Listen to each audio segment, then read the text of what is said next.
Hey now folks, my name is Nick. I am here, top button unbuttoned this time, with episode 2 of Board Game Basics.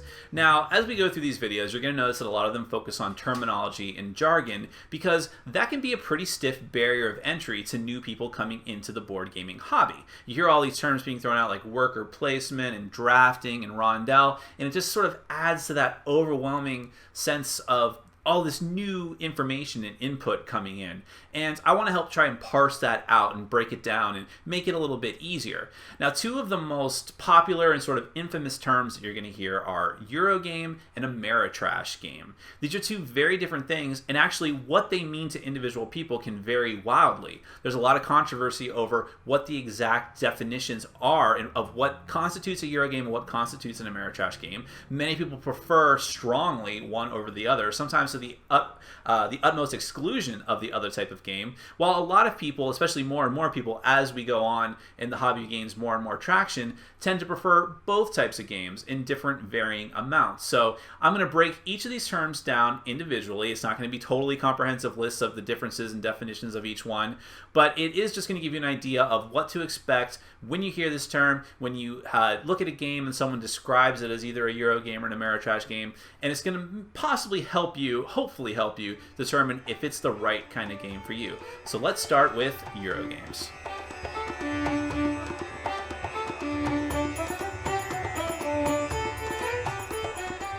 Now, back in the 80s and 90s, the term Eurogame didn't just refer to a particular style of game, it specifically referred to a game produced and published in Germany. Now, even if you go to the Wikipedia entry for Eurogame, it's going to take you to German-style board game, and many people still use that type of terminology. Of course, as time has gone on, games that we would call Eurogames are being produced in a wide variety of countries, including America, and the common trait that they have is they have a certain set of characteristics. And what are those characteristics? Well, first off, many Eurogames have a heavy emphasis on building an economic engine and managing resources, all with the eventual goal of collecting victory points. So you take certain actions on the board that might get you goods that you trade in for money, which might eventually lead to victory points. Or perhaps your victory points are money. A lot of games have an emphasis on building an economic engine, so the actions that you take will eventually lead to you getting more and more resources, and a compounding amount of victory points. And the game will either end after a certain amount of rounds or when someone hits a certain victory point threshold. There's also very little luck in Eurogames, and that's exactly how Eurogamers would like it. These types of games emphasize strategy. When you take an action on the board, you know exactly what you're going to get. There's no dice rolling to see what a random effect might be or whether you succeed or fail at the action, although sometimes that can be the case. And there's usually while there may be cards involved in the game, much of what you do is not going to be strictly based on whether you draw the right type of card. Now, of course, there is always some amount of luck in almost every type of game. You can never predict what your opponent is going to do with absolute certainty, and oftentimes you have to try and accommodate whatever your opponents try to do. And some games also have random setup for the start of the game, whether it's random tile setup or a random allotment of cards that might be purchased, whatever the case might happen to be. Now, also, hand in hand with that, in Eurogames, there is not a lot of direct player interaction, and especially not direct player conflict. Oftentimes, people can say that some Eurogames can feel like multiplayer solitaire, in the sense that you can only affect what you can affect. You may have your own personal player board, and the type of actions that you can take aren't really going to affect the other players. But there is some indirect actions that you can take other players. So, for instance, in a worker placement game, which is a type of terminology we'll cover in another episode, you might take a particular space that another player needs. And you may not have had the exact intent to mess over the other player by taking that spot, but you needed that resource or whatever that spot was doing for you. But by taking that, another player can't get it, and that may interfere with their strategy. But sometimes you may do that on purpose just to mess with the other players. That's what we would call indirect player interaction, indirect conflict, and Eurogames are sort of known for this. You're not going to see a lot of Eurogames where you just charge up and hit someone with your sword or shoot them with your gun, but if there is that type of element to the game, it's going to be done in a very indirect, roundabout way. Also, there is no player elimination in most Eurogames. there's a lot of games, especially in the Ameritrash style, and we'll get to that in a moment, where if either your character or your army or whatever it is you're taking control of in the game is reduced to a certain threshold, whether it's hit points or whether all of your units are taken out or whether your economic engine is crippled, you are effectively out of the game. Well, not effectively, you are completely out of the game, and you're simply having to sit and watch the other players vie to win. There's very little of that in traditional Euro-style games. Now, hand in hand with that, however, there are sometimes, like we used the term indirect before, indirect player elimination, which is to say that one player falls so far behind in whatever the victory condition is, victory points or area controlled or so on, that effectively they are out of the game. But even so, they can still have some type of influence, whether it's perhaps helping another player to win, we call that king-making, or other things like that. Eurogames tend to have an emphasis on abstract or historic themes over what we would call fantasy themes or science fiction themes or Ameritrash type themes, which also we'll get to in a minute. So you'll see a lot of Eurogames that are based in historic places. Like we mentioned before that many Eurogames originated in Germany, so you'll see a lot of games that have an emphasis on medieval Germany or Renaissance era Italy, or like I said, trading in the Mediterranean. So a lot of games are based in the 1400s and 1500s, or some in the age of piracy. Historic themes are a big thing with Eurogames, and in fact, theme is not really the most important thing to a Eurogame. It usually takes a back seat to the actual game mechanics. And hand in hand with that, Eurogames tend to lack storytelling elements. As I mentioned, theme sort of takes a back seat, so telling a story is not the most important thing. It's more about playing the game, having the mechanics work out, and working towards your victory condition, whatever that might be, over telling an interesting story. Some people would disagree and say that it is very interesting to tell a story about having an economic engine and building an empire through selling goods, but it's probably the same story told instead of having different types of thematic elements and a variability there.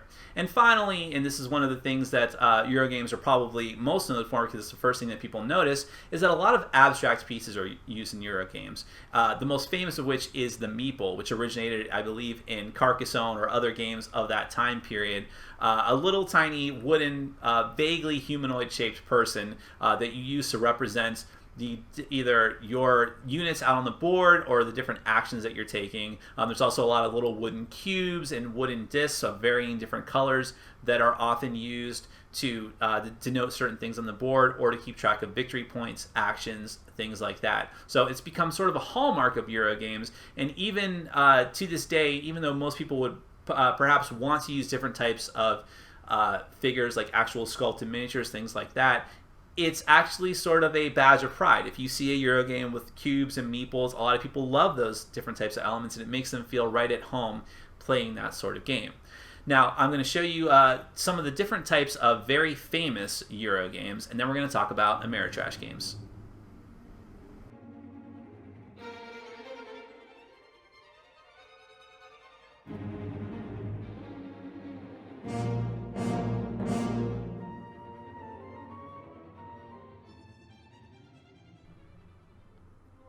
Now, the funny thing about the term Ameritrash is that it's actually supposed to be a pejorative. It's a negative term that many Eurogamers came up with to describe what is to them the antithesis of Eurogames.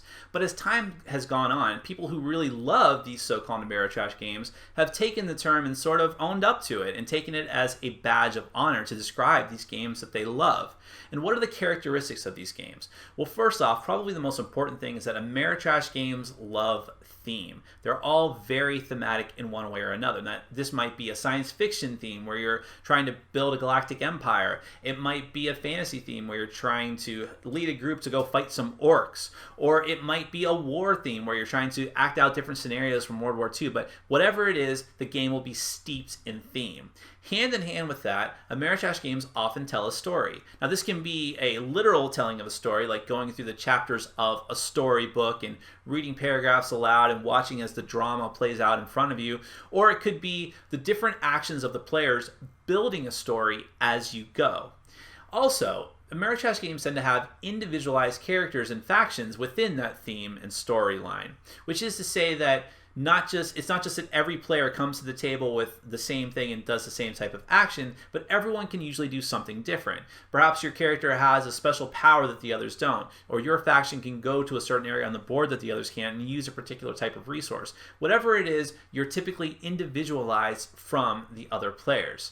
Hand in hand with that, however, is that because you do something different and because you're trying to vie for the same type of victory as the other players, in a competitive game, there's usually lots of direct player conflict. If it's a cooperative game, there's usually a lot of direct conflict with the game. This can be anything from trying to kill someone with your gun or your sword, or just trying to steal from them or take their resources. Whatever it is, you are constantly interacting with the other players and constantly having an impact on their game and their strategy, just as they're doing the same to you.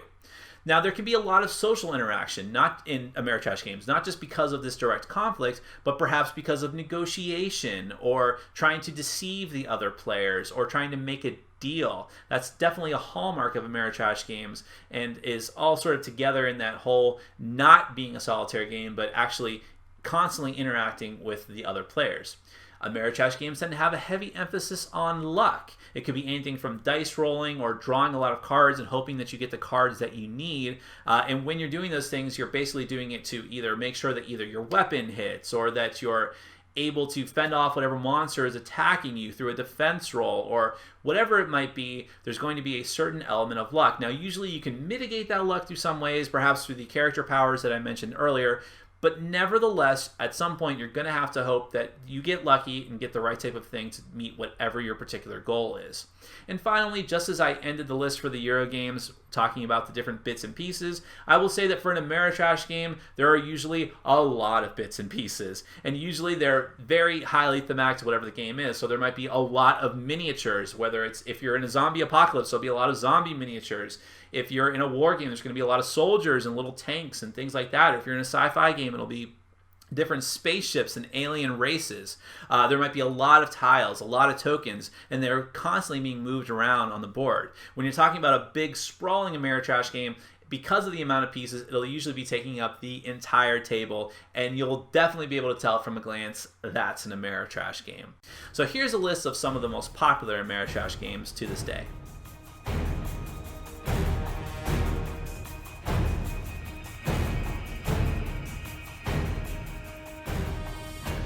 Well, that's about it, and I hope this episode was helpful for you in sort of determining what style of game you prefer most and maybe clarifying that. But I do want to make one important point, and I sort of touched on this in my intro, and that's that as time has gone on, these two very distinct type of games have sort of started to blend into each other.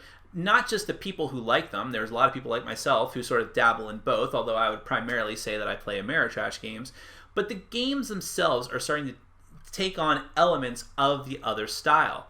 I've seen a lot of very thematic games with lots of very, very cool bits and pieces that have Euro-style game elements like worker placement or trying to collect different points through trying different actions. I've also seen more and more Euro games with all those traditional elements have lots of player interaction and negotiation.